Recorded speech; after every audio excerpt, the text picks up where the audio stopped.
गांव के लोग फिर से खुशी से जीने लगे थे। हर पूर्णिमा को लोग एक दिया जलाकर ठुन ठुन ठुन साहुर को याद करते थे। पर एक रात कुछ ऐसा हुआ जो फिर से सब कुछ बदल के रख दिया। लाशें फिर से मिलने लगी। हर 2 दिन बाद किसी न किसी के घर के सामने एक कटी हुई लाश पड़ी होती। गांव फिर से कांप उठा। एक दिन सब लोग महाराज के पास पहुंचते हैं और रो रो कर गांव की घटनाओं के बारे में बताते हैं। रात को महाराज 2 सेनापतियों से कहते हैं, जाओ और खोजो इस कांड के पीछे कौन है। लेकिन सुबह सिर्फ उनकी लाशें लौट कर आईं। एक का सिर था ही नहीं, दूसरे के पैर कट चुके थे। महाराज समझ गए कुछ तो लौट आया है, कुछ जो सिर्फ मौत का खेल खेल रहा है। और फिर कहते हैं, अब इस जंग का सामना मुझे ही करना होगा। उसी रात महाराज चुपके से गांव में आते हैं और एक पेड़ के पीछे खुद को छुपा लेते हैं। और ठीक रात के 2:30 बजे अचानक कहीं से धुआं छा जाता है और उस धुएं के अंदर से एक आवाज आती है,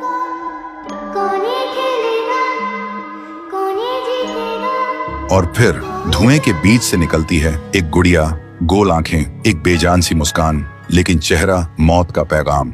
वो गुड़िया एक घर के गेट तक जाती है और बच्चों जैसा एक गाना गाने लगती है। उसके गाने की आवाज सुनकर एक आदमी बाहर आता है और अगले ही पल वो गुड़िया उसका सिर चबा जाती है। वो आदमी तड़प तड़प के वहीं जमीन पर गिर जाता है। महाराज सब कुछ देखते हैं, उनकी आंखें भर जाती हैं। उन्हें समझ आ जाता है इसके सामने जाना मतलब खुद का अंत लिखना है। अगली सुबह गांव के लोग इकट्ठा होते हैं। महाराज कहते हैं, ये पिछले भूत से भी ज्यादा डरावनी है।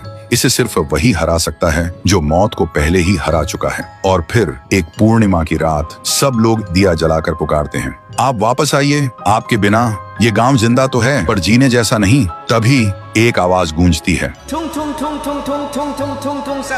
और उसी देह की आग से एक जलता हुआ पेड़ बनने लगता है और उसी पेड़ में से ठुन ठुन ठुन साहुर निकलता है। तभी फिर से वही धुआं छा जाता है और उसके साथ ही एक आवाज।